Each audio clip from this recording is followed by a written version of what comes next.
எல்லாருக்கும் வணக்கம்.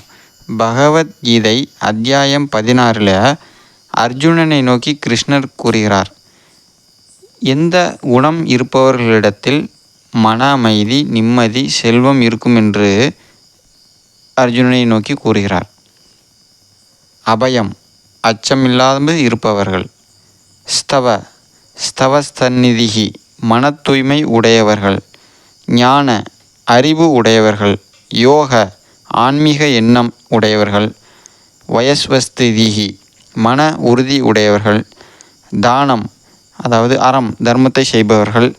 தமக, புலன்களில் கட்டுப்பாடு, ஐம்புலன்களையும் சிறிதேனும் கட்டுப்படுத்தி வாழ்பவர்கள். யக்யக, தியாகம் செய்பவர்கள். ஸ்வாத்யாயக, புனித நூல்களின் ஆய்வு, அதாவது குறிப்பிட்ட நல்ல நூல்களை கற்று அதன்படி நடப்பவர்கள். தபக, எளிமையை கடைபிடித்தல், எளிமையோடு இருப்பவர்கள். ஆர்ஜவம், நேர்மையோடு இருப்பவர்கள். அஹிம்சா, அஹிம்சையை கடைபிடிப்பவர்கள். சத்தியம், உண்மையோடு இருப்பவர்கள். அக்ரோதகா, கோபமில்லாது இருத்தல். குரோதகா என்றால் கோபம். அக்ரோதகா, கோபமில்லாது இருப்பவர்கள்.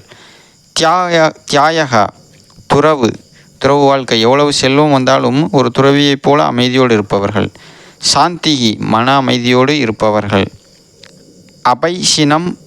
அபைசினம் என்றால் பிறரிடத்தில் குறைகள் கண்டறிவதை கட்டுப்படுத்துதல், அதாவது யாரும் ஒரு தவறு செய்தாலும் அந்த தவறை மன்னித்து அவர்களிடத்தில் குறைகளை கண்டறிவதை கட்டுப்படுத்துவது.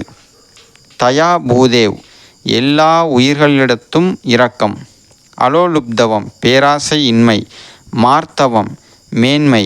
ஹிருதிகி, அடக்கம், அடக்கத்தோடு இருத்தல்.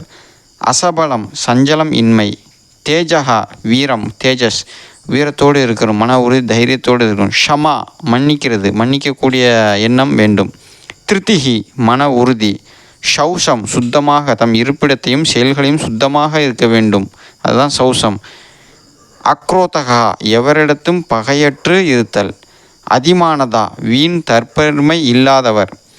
இவர்கள் அனைவரும் தெய்வீக குணம் உடையவர்கள் என்று இவர்களுக்கே அமைதி, சாந்தம், நிம்மதி, தூய வாழ்வு அமையும் என்று பகவான் கிருஷ்ணர் பகவத்கீதையிலே கூறுகிறார்.